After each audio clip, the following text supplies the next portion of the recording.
You know the story, right? We all do. You use some plastic, you feel that little twinge of guilt, and then you toss it into the blue bin. You've done your part. It's this simple, kind of reassuring ritual. But today, we're going to pull back the curtain on that whole story and find out what's really going on. For decades, this has been the promise, hasn't it? We've all been told that recycling is the fix, the perfect closed-loop system that just magically turns our trash back into something useful. And, it's a really comforting idea. It's become the cornerstone of what it means to be environmentally responsible. I mean, really think about it.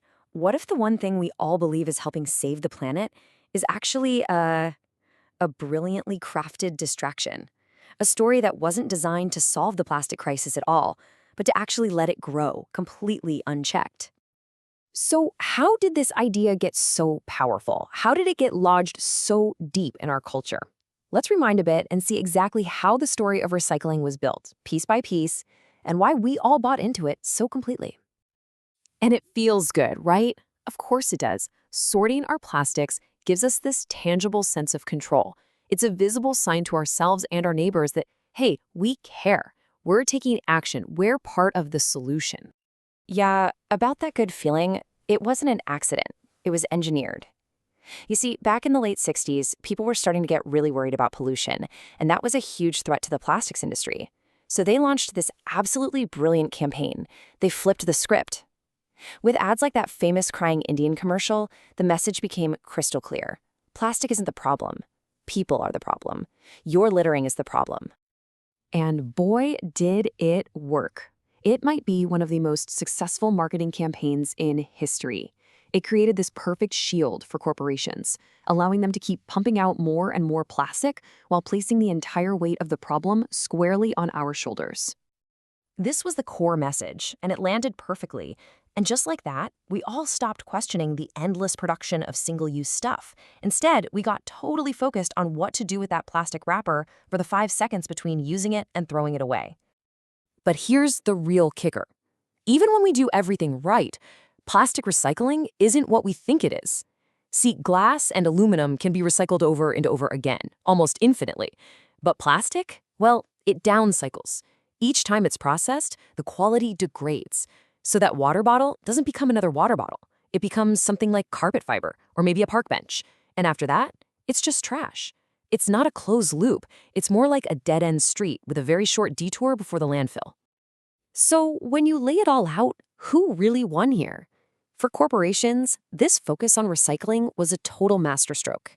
It let them dodge regulations, it took the public pressure off, and it allowed their production to just grow and grow. And for us, for the public good, the benefit was minuscule, because the real problem, the insane, ever-growing volume of plastic being made, was never even part of the conversation. Okay, to really get the scale of this, we have to look at where plastic even comes from, because this has never just been a waste problem. At its core, it's a fossil fuel problem. 98%. Just let that number sink in for a second. Almost every single piece of plastic you've ever touched started its life as crude oil or natural gas. It is fossil fuels, just in a different, more solid form. And the life cycle is just destructive from the very beginning to the bitter end. From the moment the oil or gas is violently extracted from the earth, to the toxic refineries that cook it into plastic pellets, to the few minutes it spends in our hands, and then for the hundreds of years it spends polluting our oceans and land. The blue bin is like a tiny, insignificant footnote in this massive, destructive story. So why is production still going up?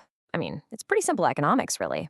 As the world slowly starts to shift toward renewable energy, the oil and gas industry needs a new growth market. They need a plan B. And plastic is their plan B. And this is where the story gets much, much darker. Because the enormous cost of all this convenience isn't shared equally, not even close. The true burden of plastic, from making it to getting rid of it, falls hardest on the people with the least power to fight back. And make no mistake, this is not random. It's a deliberate pattern, and it has a name: environmental racism. The most toxic facilities, the chemical plants, the refineries, the incinerators, are systematically placed in communities of color and low-income areas, where land is considered cheap and residents' voices are too often ignored. If you want to see a real-world example, look no further than an 85-mile stretch of Louisiana known as Cancer Alley. It is packed with over 200 petrochemical plants, the very places making the building blocks for all this plastic. And the human cost it's just staggering. The risk of cancer for the people who live there, who are predominantly African American, is up to 50 times the national average. 50 times. This is the hidden price tag on our cheap, disposable culture. And this injustice doesn't stop at our borders. For years, wealthy nations, including the US, have been exporting millions of tons of plastic waste to developing countries, calling it recycling. But in reality, it was just dumping. We were offloading our problem onto countries that had no way to handle it, poisoning their land, their air, and their water in the process. For these frontline communities, both here and abroad, the health impacts are just devastating. Living near these sites is linked to this whole horrifying catalog of diseases, respiratory problems, cancers, neurological damage. It affects nearly every system in the human body. And if you think this is a problem that only affects people over there, think again. It's no longer just out there in the environment, it's inside of us. These tiny microplastic particles have infiltrated everything, our food, our water, and yes, scientists have now found them in human blood. The pollution has become a part of our own biology. So, wow, that's a lot. And it's really easy to feel powerless. But if recycling isn't the answer, what is? We have to stop obsessing over the bin at the end of the curb and start looking upstream, right to the source of the flood. So what do real solutions look like? Well, they look like turning off the tap. It means capping plastic production. It means holding corporations responsible for the entire life of their products, not just until we buy them. It means ending waste colonialism for good. And most importantly, it means giving the communities who have been harmed the most a real, powerful seat at the table to design the solutions. Just let this sink in. The harm caused to marginalized communities isn't some unfortunate accident. It's not a side effect. It is a core feature of the business model. The entire system has been built on the idea that some communities and some people are disposable. The blue bin gave us something easy to do, but it was always a distraction from where our real power lies. This crisis was never really about our personal recycling habits. It was created by deliberate corporate choices, so the solution has to be just as deliberate. It's time to move beyond the bin and start demanding real systemic change.